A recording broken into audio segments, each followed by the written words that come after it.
দূরের এবং কাছের, দেশে এবং বাইরে যে যেখান থেকে ভিডিওটি দেখতেছেন সবাইকে আমার শুভেচ্ছা অভিনন্দন জানিয়ে আজকে রেসিপিটা শুরু করলাম। তো আজকে তৈরি করে দেখাবো মদন কটকটি। তাহলে চলুন কথা না বাড়িয়ে শুরু করা যাক। তো এর জন্য পানি আমি গরম করতে দিয়েছি। পানি যখন গরম হয়ে আসবে এখানে দিয়ে দিলাম চিনি এবং স্বাদ মতো লবণ দিয়ে এখানে ময়দা এবং চালের গুঁড়াটা আমি সমপরিমাণ দিয়েছি। আপনারা চাইলে শুধু ময়দা কিংবা চালের গুঁড়াতে করে নিতে পারেন। তো আমার আটাটা সিদ্ধ হয়ে গেছে, এখন আমি মুথে নিচ্ছি। দিয়ে দিচ্ছি সামান্য সয়াবিন তেল। তো আমার খুব ভালোভাবে মুথে নেওয়া হয়ে গেছে। এখন আমি একটা ফিরিতে তেল দিচ্ছি যাতে লেগে না যায়। এখন মুথে রাখা ডোটা আমি নিয়ে নিলাম এবং এটা বেলে নিব। ভিডিওটি যদি ভালো লাগে তাহলে অবশ্যই আমার চ্যানেলটি সাবস্ক্রাইব করে পাশে থাকবেন। তো আমারটা বেলে নেওয়া হয়ে গেছে। এর পুরুত্ব হবে এরকম। এখন চার সাইড থেকে কেটে আমি রেখে দেব। একদম সমান করে কেটে নিতে হবে।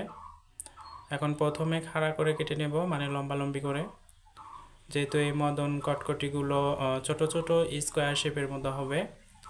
এটা অনেক জায়গায় মোনাক্কা নামে পরিচিত।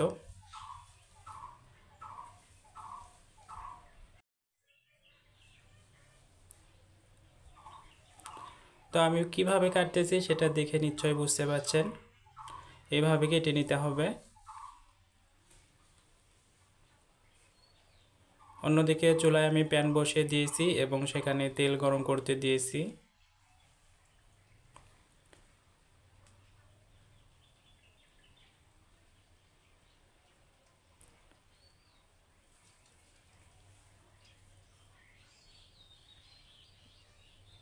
তো আমার সবগুলো মতন রেডি, মানে কেটে নেওয়া হয়ে গেছে। এখন আমি চুলায় চলে যাব।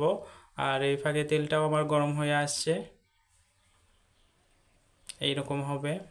তো গরম তেলের মধ্যে আমি একে একে ছেড়ে দেব।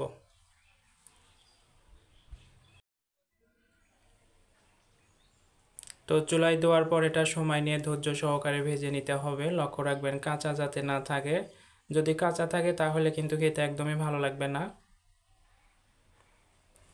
উল্টিয়ে পাল্টিয়ে দিতে হবে।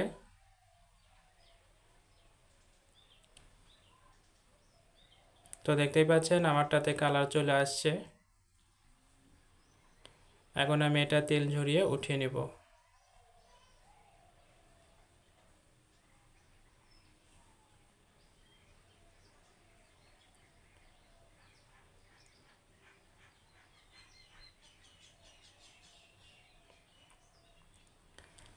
বাকি যেটুকু ছিল সেটাও আমি একই নিয়মে ভেজে নেব।